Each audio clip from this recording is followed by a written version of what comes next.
सोलापूर शहरात मोठी खळबळ।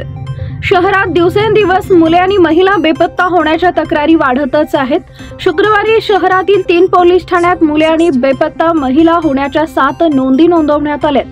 साक्षी ज्ञानेश्वर चौगुले वय वर्ष 19 राहणार सायली हाइट्स वसंत विहार सोलापूर ही मुलगी 11 डिसेंबर रोजी घरातून निघून गेली आहे। रणधीर उर्जत सिंग निंबाळकर वय वर्ष 21 राहणार अवंती नगर वीर गणपती जवळ सोलापूर हा 21 वर्षाचा तरुण 11 डिसेंबर रोजी आईसोबत वादविवाद झाल्याने घरातून निघून गेलाय।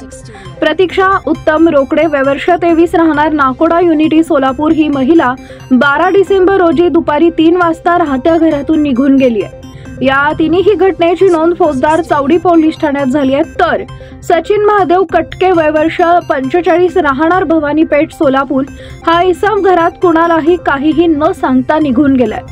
MIDC पोलीस ठाण्यात बेपत्ता नोंद झाली आहे। तर दिव्या गणेश मंजिरी ही मुलगी आजी घरी असताना निघून गेली आहे। तर राजशेखर धुळाप्पा वच्चे वय वर्ष 46 हा इसम 8 डिसेंबर रोजी घरासमोरील शेजाऱ्याकडे चावी ठेवून निघून गेलाय। या दोन्ही घटनेची नोंद MIDC पोलीस ठाण्यात झाली।